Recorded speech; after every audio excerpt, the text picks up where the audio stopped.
আওয়ামী লীগের ফেসিবাদের দোসর আখ্যা দিয়ে 14 দলের নিবন্ধন বাতিল সহ অন্তর্বর্তীকালীন সরকারের পুনর্গঠন সহ এই মুহূর্তে নানান দাবিতে রাজধানীতে মশাল মিছিল করছে জুলাই মঞ্চ নামে একটি সংগঠন। তারা রাজধানীর শাহবাগ থেকে ঢাকা বিশ্ববিদ্যালয়ের অভিমুখে তাদের মশাল মিছিলটি নিয়ে যাচ্ছে, যেটি আপনারা এই মুহূর্তে সরাসরি দেখছেন। তাদের যে দাবিগুলো রয়েছে সেই দাবিগুলোর মধ্যে প্রধান দাবি হচ্ছে অন্তর্বর্তীকালীন সরকারের পুনর্গঠন, পাশাপাশি আওয়ামী লীগের দোসর আখ্যা দিয়ে 14 দলকে নিষিদ্ধ করার দাবি তারা জানাচ্ছেন এবং তারা কিন্তু আরো দাবি জানিয়েছেন একটি বিপ্লবী সরকার গঠন করার। আমরা দেখছি জুলাই মঞ্চ নামের যে সংগঠনটি তারা রাজধানীর শাহবাগ থেকে মশাল মিছিল বের করে, যে মশাল মিছিলটি ঢাকা বিশ্ববিদ্যালয়ের অভিমুখে যাচ্ছে। ঢাকা বিশ্ববিদ্যালয়ের রাজভাস্কর্য প্রদক্ষিণ করে তারা আবারও শাহবাগের দিকে এগিয়ে আসবে এবং তারা এখানে আমরা দেখছি তাদের সদস্যরা কিন্তু এই যে মশাল মিছিলটি বের করেছে সেই মশাল মিছিলের সামনে তারা রয়েছে।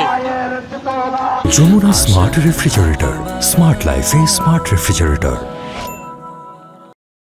তারা মূলত 14 দলকে নিষিদ্ধের দাবিতে আজকের এই মশাল মিছিল বের করেছে। পাশাপাশি তারা অন্তর্বর্তীকালীন সরকারের পুনর্গঠন দাবি জানাচ্ছেন এবং আওয়ামী লীগের যারা দোসর রয়েছে অর্থাৎ 14 দলকে তারা নিষিদ্ধ দাবিও তারা জানাচ্ছেন এবং অন্তর্বর্তীকালীন সরকারের পুনর্গঠন দাবি জানাচ্ছেন, একটি বিপ্লবী সরকার গঠন করার দাবি জানিয়েছেন। এবং যে সংগঠন আজকের এই মশাল মিছিলটি বের করেছে সন্ধ্যার পরে, তারা মূলত জুলাই কেন্দ্রিক একটি সংগঠন। তারা জুলাইয়ের চেতনায় বিশ্বাসী এমনটা আসলে তারা জানিয়েছেন এবং তারা কিন্তু রাজধানীর শাহবাগ থেকে বের হয়েছেন মশাল মিছিলটি নিয়ে, যেটি রাজধানীর ঢাকা বিশ্ববিদ্যালয়ের আশেপাশের এলাকায় তারা প্রদক্ষিণ করবে। এখানে যারা নেতৃবৃন্দরা রয়েছে তারা কিন্তু নানান ধরনের স্লোগান দিতে দিতে এগিয়ে যাচ্ছেন, যেমনটি আপনারা দেখছেন। এবং তারা এই মুহূর্তে নানান ধরনের স্লোগান দিচ্ছেন, যেটি আপনারা দেখছেন। মূলত ফ্যাসিবাদের দোসর হিসেবে আখ্যা দিয়ে 14 দলকে তারা নিষিদ্ধ জানাচ্ছেন।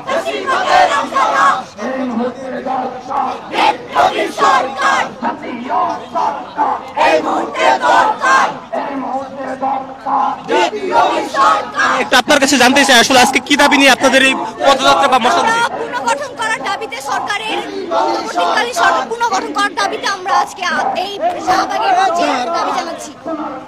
দর্শক শুনছিলেন, এখন যারা সদস্যরা রয়েছেন তারা কিন্তু বলছেন মূলত বর্তমান যে প্রেক্ষাপট সেই প্রেক্ষাপটে তারা অন্তর্বর্তীকালীন সরকারের একটি পুনর্গঠন দাবি জানিয়েছেন এবং সেই পুনর্গঠনের দাবি সহ নানান দাবিতে মূলত তারা আজকের এই যে মশাল মিছিলটি রয়েছে সেই মশাল মিছিল নিয়ে তারা বের হয়েছে এবং তারা কিন্তু ইতিমধ্যেই রাজধানীর চারুকলা পার হচ্ছেন। ঢাকা বিশ্ববিদ্যালয়ের চারুকলা পার হয়ে তারা কিন্তু আবার ঢাকা বিশ্ববিদ্যালয়ের অভিমুখে যাবেন, যেমনটি আপনারা দেখছেন। এবং এখানে তাদের মশাল মিছিলের সঙ্গে তারা শত শত সদস্য কিন্তু তারা যুক্ত হয়েছে এবং তারা মশাল মিছিলটি নিয়ে ঢাকা বিশ্ববিদ্যালয়ের অভিমুখে তারা যাচ্ছে এবং তারা অন্তর্বর্তীকালীন সরকারের পুনর্গঠন দাবি জানাচ্ছেন। পাশাপাশি তারা এখানে তাদের যে সদস্যরা রয়েছে তারা কিন্তু সকলে স্লোগানে উত্তপ্ত করে তুলেছে পুরো এলাকা, যেটি আপনারা এই মুহূর্তে দেখছেন।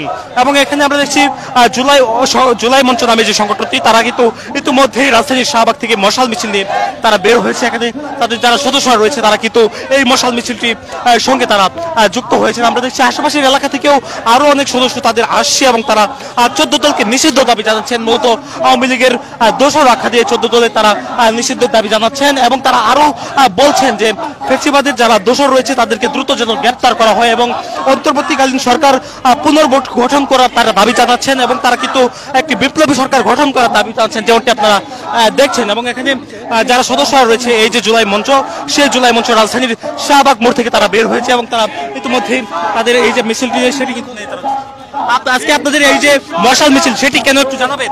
আপনারা জানেন যে দীর্ঘ 8 থেকে 9 মাস যাবত এই সরকার ব্যর্থ হয়েছে এবং আজকের আমাদের যে মিছিল, আমাদের জুলাই মঞ্চের যে দাবি এই পুনর্গঠন, সরকারের পুনর্গঠনের দাবিতে আমাদের আজকের এই বিক্ষোভ সমাবেশ।